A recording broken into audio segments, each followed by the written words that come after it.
Miss Parekh, તમારું ધ્યાન ક્યાં છે? પરવાનગી વગર કોઈ પણ માણસ મારી કેબિનમાં ઘૂસી આવે છે અને તમે એને અટકાવતા નથી, કઈ બોલતા કેમ નથી? તમારે નોકરી કરવી છે કે નહીં? અરે પ્રભુ, મારો ગુસ્સો એ બિચારી પર શું કામ કાઢો છે? તમારે કઈ કેવું હોય તો મને કહો. હે હાલો, આ મારું ચપ્પલ ચપ્પલ એથી મારી લો પ્રભુ, પણ આ મારાથી મોઢું ના ફેરવો. જો રાઘવભાઈ, તમારા બધા આ નાટક હું એટલા માટે સહન કરું છું કે અને એમ હતું કે તમે કામના માણસ છો, પણ મારું એક કામ પણ જો થતું ન હોય, નક્કામાં માણસોને મારી કેબિનમાં પગ શું કામ મૂકવા દઉં? બરાબર છે તમારી વાત પ્રભુ, પણ ઓલા ટી મેલામાં હું પણ તો હતો તમારી સાથે. હે ચિઠ્ઠીના ચાકરની જેમ કામ કરતો હતો, પણ મને શું ખબર કે છેલ્લી ઘડી આ તમારો ઉત્કર્ષ આવીને અવળો મોટો બોમ્બ ફોડશે. હે પ્રભુ, તમારે કોલર પકડવું જોઈએ તો ઉત્કર્ષ નું પકડો. આમાં મારા ને મારા રાહુલથી નારાજ થઈને શું મતલબ છે? અચ્છા, એટલે હવે મારે શું કરવું ને શું નહીં એ તમે મને શીખવશો એમ? હા, એવું નથી પ્રભુ. તો કેવું છે? બોલો ને, કેવું છે? મને તો થાય છે કે દુબઈ વખતે તમને ને તમારા દીકરાને જો જેલ ભેગા કરી દીધા હોત ને, તો મુસીબત અત્યારે ગળે ન પડત.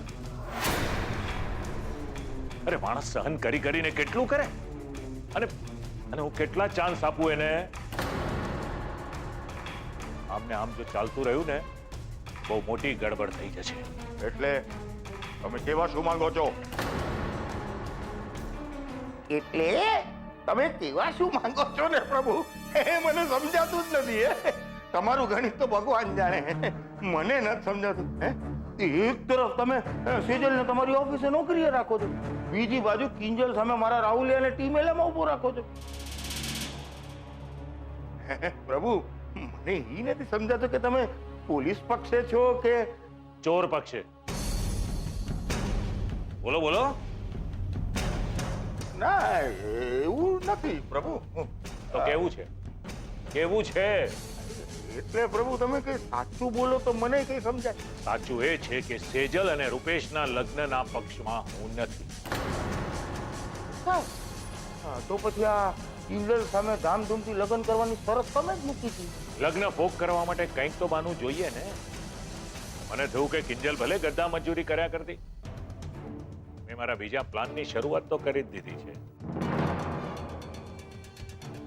અને સેજલને આવી રીતે વડોદરા, રાજકોટ બધે મોકલીને મોહન માટે મેં જે પૈસા આપ્યા છે એ તો હું વસૂલ કરી જ લઈશ. પણ ત્યાં સુધીમાં સેજલ અને રૂપેશ વચ્ચે હું એટલું અંતર ઊભું કરીશ કે છેવટે બંને જણા કંટાળીને, લડી ઝઘડીને એમની મેળે જ જુદા થઈ જાય. વાહ, super hit, super duper hit, અદ્ભુત. તમારો અવાજ પણ અદ્ભુત છે. અવાજ નીચો રાખો.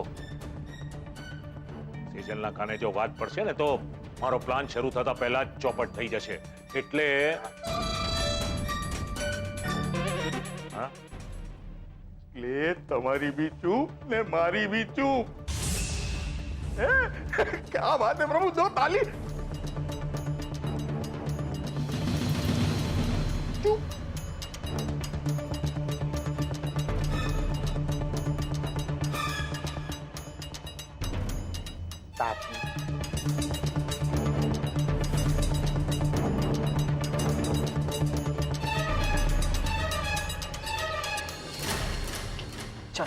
પૈસા કાઢ. મેં કીધું તું ને, બાબુને મૂર્ખ નહીં બનાવ. અરે પણ પૈસા ના મળ્યા તો એમાં મારો શું વાંક? એ બહુ સાણ પટ્ટી નહીં. એ કોલર નહીં પકડો તું. એ પૈસા કાઢ મારા. પૈસા શું કરીશ તું? નહીં તો તારા હાથ પગ તોડી નાખીશ. હાથ પગ તોડીશ મારા. એ બહુ બડબડા કરીશ. રાહુલ, તારા પૈસા શું કરીશ? તો તારા હાથ પગ બંધ કરો તમે તમારું લડવાનું. ને બાબુ, તું સમજી લે, આ વખતે રાહુલનો કોઈ વાંક નતો.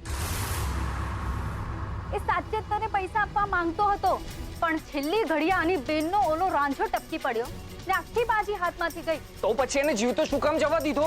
અરે મને ફોન કરીને બોલાવી લેવો તો ને.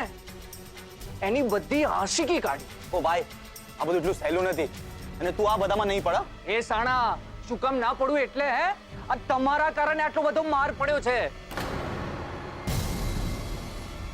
તું ही बोल खुशबू, क्या करना है उस रांझे का? આપણે કાઈ નહીં કરી શકીએ.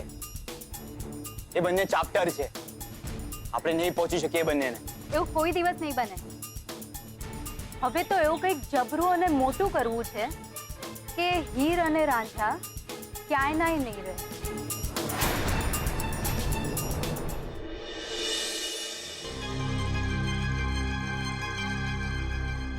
કિંજલબેન, અંદર હો તો બહાર આવો ને. અરે ક્યાં છો કિંજલ ભટ્ટ? જલ્દી બહાર આવો. ગુલાબ, આ કોણ છે જે મારા નામની બૂમો પાડી રહ્યું છે? જે અદાનું કોઈ નવું નાટક તો નથી ને? ચાલ તો જઈને જોઈએ. ઓ બેન, જાઓ જઈને જલ્દી કિંજલબેનને બોલાવી આવો. હું જ કિંજલ ભટ્ટ છું. બોલો ને, તમે કોણ છો? તે આજે છાપામાં આવ્યું છે ટી મેળાનું, એના વિજેતા તમે જ છો. હા. કેમ? પાક્કું? હાસ તો. પણ તમારે કામ શું છે એ બોલો ને.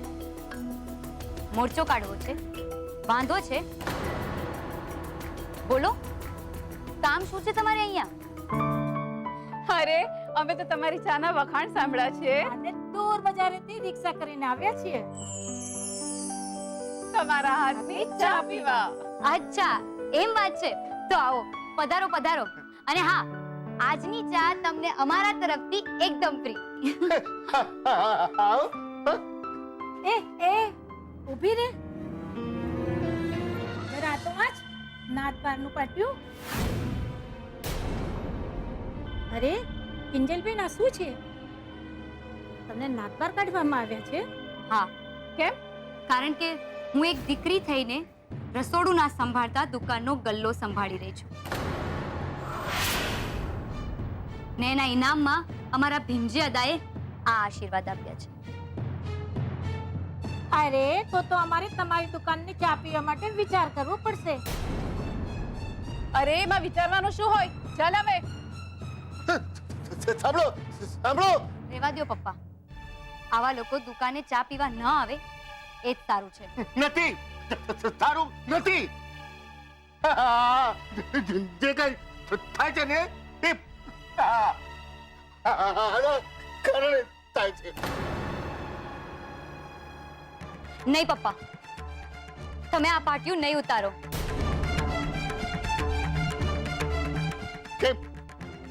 કેમ ના ઉતારું? કારણ કે આ પાટિયું ભીમજી અદા પોતે આવીને ઉતારશે. કેમ? વિશ્વાસ નથી આવતો ને? મને વિશ્વાસ છે.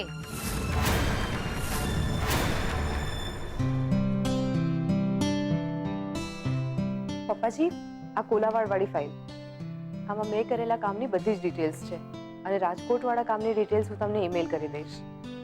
ઓલરાઈટ, હું જોઈ લઈશ પછી. Thank you પપ્પાજી. સિજલ બેટા, એક મિનિટ.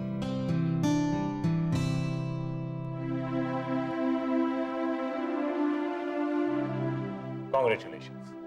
શેના માટે? અરે ભાઈ, 1 લાખ રૂપિયાનું ઇનામ જીત્યા છો ને ટી મેલામાં. મોહન એન્ડ ડોટર્સ, તો અભિનંદન તો આપવા જ પડે ને. થેન્ક યુ પપ્પાજી. જો ભાઈ, મેં મારાથી બનતા બધા જ પ્રયત્ન કર્યા હતા. એકચ્યુઅલી કિંજલને મેં વધારે માર્ક્સ જ આપ્યા હતા, પણ બાકીના 2 જજીસ જે હતા ને એ એની ફેવરમાં નહોતા. પપ્પાજી, સાચું કહું તો તમારે આવું કંઈ જ કરવાની જરૂર નહોતી, કેમ કે આમ પણ કિંજલ ચા સારી જ બનાવે છે અને જો એ હારી પણ ગઈ હોત તો ભવિષ્યમાં એને ચા બનાવવા માટે શું બાબતે ધ્યાન રાખવું જોઈએ એ એને શીખવા મળ્યું હોત, તો એક રીતે જીવનમાં એક ડગલું એ આગળ વધી જ હોત. એ પણ સારું જ છે. અરે હા, એક મિનિટ, મારી પાસે તને આપવા માટે કંઈ છે.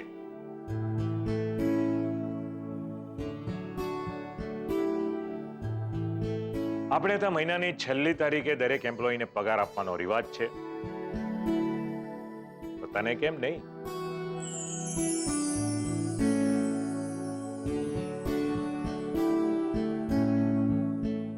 પપ્પાજી, એકચ્યુઅલી શું છે કે તારી લેવલના જે પણ એમ્પ્લોઈઝ છે, એટલે કે જે હજુ સીએ નથી થયા, એને તો માત્ર 15,000 જ આપવામાં આવે છે.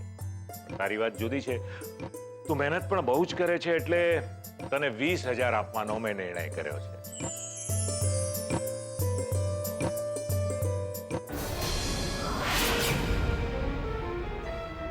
તારી સેલેરી તને મળી ગઈ છે.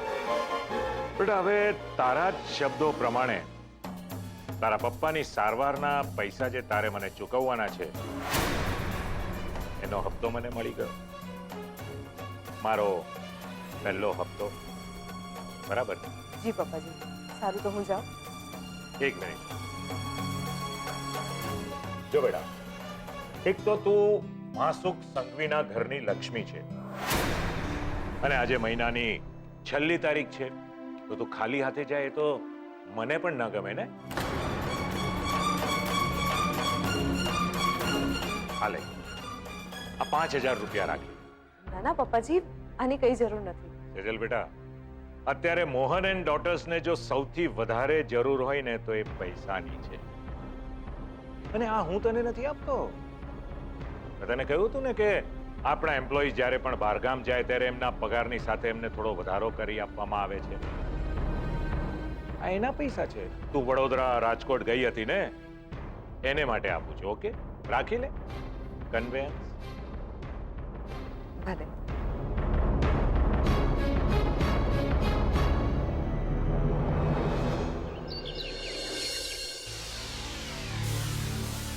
રોકાઈ ગયો રાહુલ.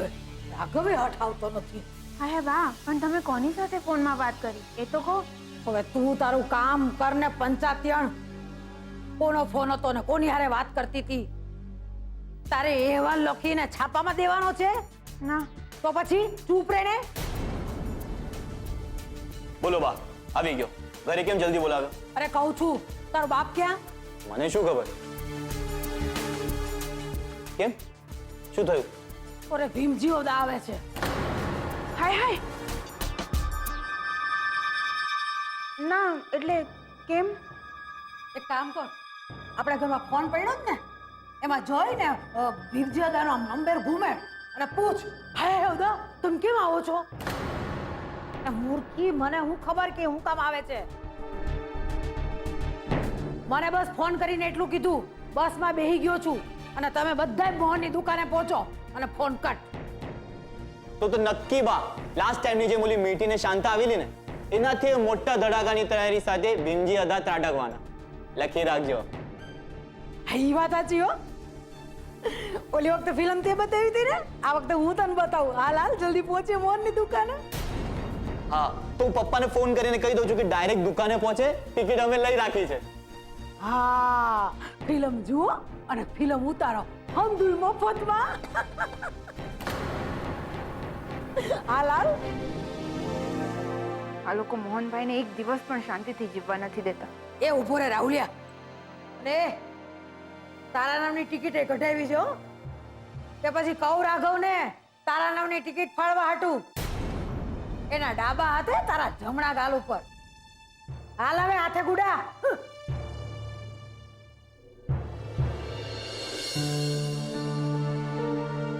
બેન, તમે પાછા આવ્યા? બોલો, શું કામ હતું? નમસ્તે.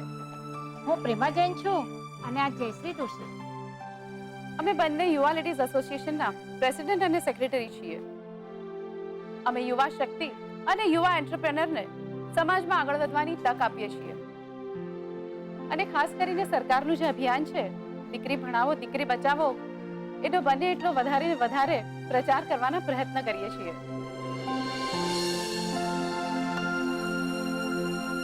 અમે તમારી ટી મેળાની જીતની વાત સાંભળી તો તમને ખાસ દુકાને મળવા આવ્યા.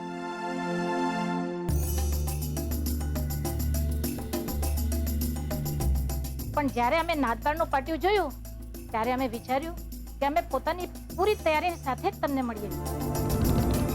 અમારી સાથે જે આ બેન આવ્યા છે ને, એ પ્રેસ રિપોર્ટર છે. અમારું સાચું ધ્યેય છે સમાજમાં સાચા અને સમાજ જાગૃતિના સંદેશને ફેલાવવાનું, નહીં કે સસ્તું, હલકું અને ખોટું વહેણ કરવાનું. એ બધું તો ઠીક છે બેન, પણ તમે કરવા શું માંગો છો? આ તમારી ઘરની બહાર ને દુકાનની બહાર જે નાતબાર પાટિયું માર્યું છે ને, એને અમે ઉતારી નાખવા માંગીએ છીએ.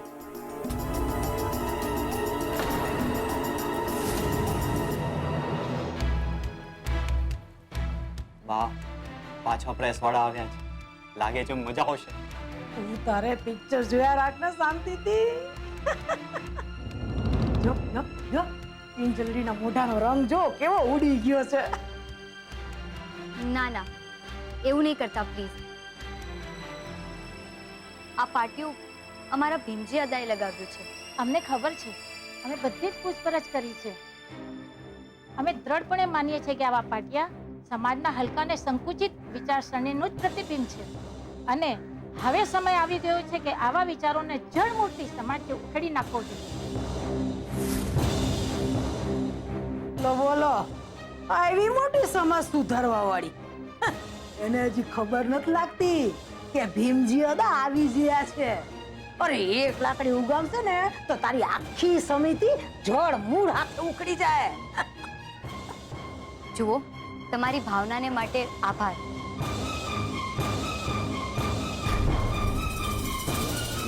પણ મેં નક્કી કર્યું છે કે જ્યાં સુધી અમારા ભીમજી અદા પોતે આવીને પોતાના હાથેથી આ પાટિયું નહીં ઉતારે, પાટિયું નહીં ઉતરે. એમ છોડી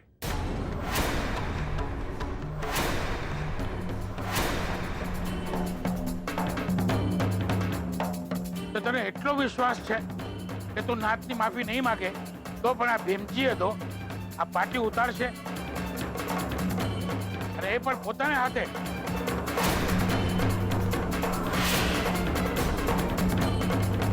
જય માતાજી અદા. જય માતાજી. છોડી તે મારા સવાલનો જવાબ નહીં આપ્યો. તને શું લાગે છે આ ભીમજી અદાએ પંચને હાજરાજુર માનીને જે ઘરને નાતની બહાર મૂકેલી,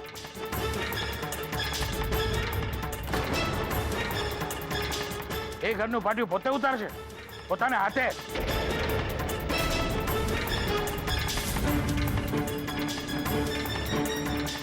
તો તારી વાત સાચી છે છોકરી.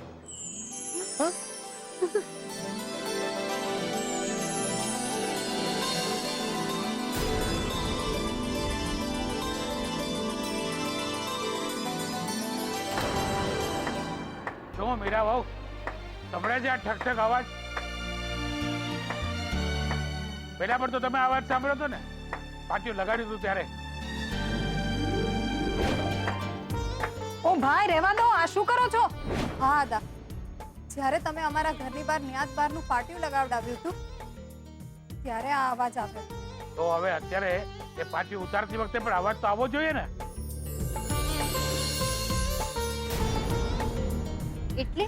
એટલે એમ છોડી કે આ લાખ રૂપિયાનું ઇનામ જીતી બતાવું એ કઈ નાની સૂની વાત નથી. અને તારી આ મહેનતે નાતને પોતાનો નિર્ણય અને વિચારો બદલવા માટે મજબૂર કરી નાખી છે છોડી. હું ભીમજી અદા આજે નાતને હાજરાજુર માનીને જે મોહન ભટ્ટના પરિવારને નાતની બહાર મૂક્યો હતો એને પાછો નાતમાં લેવાનો એલાન કરું છું.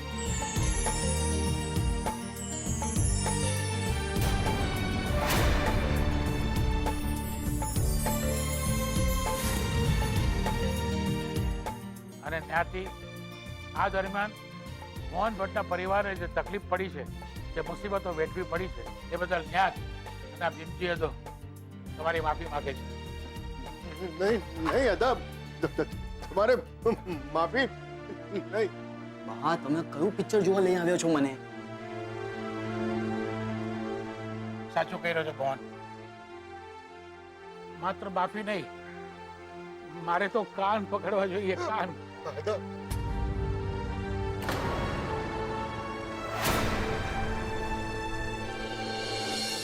સાચું કહું છું, જે દી તારે ઘરેથી રાંદલમાના કામમાં ડખા કરીને ગયો છું ને, એ દીથી શાંતિથી સૂઈ નથી શક્યો. રોજ રાતે સપનામાં માડી આવીને મને પૂછે છે કે એ ભાઈ, આ જે કર્યું એ સાચું કર્યું છે? કોક તારા દિલ પર હાથ રહે કે જે કઈ કર્યું તે સાચું છે? તારો નિર્ણય સાચો છે? અરે વાહ, સવર્ણ દીકરો ધીરે મા બાપને કાવડમાં બેસાડી અને જાત્રા કરાવે તો વાહ વાહ. અરે ઓલી કિંજલ બિચારી પોતાના મા બાપની સેવા કરવા માંગે તો તું સાચું કહું છું બોલ, દર વખતે માડીના આ સવાલનો જવાબ મને નામાં જ મળ્યો છે. અરે માડીના ચહેરામાં મને હંમેશા કિંજલનો ચહેરો દેખાયો છે.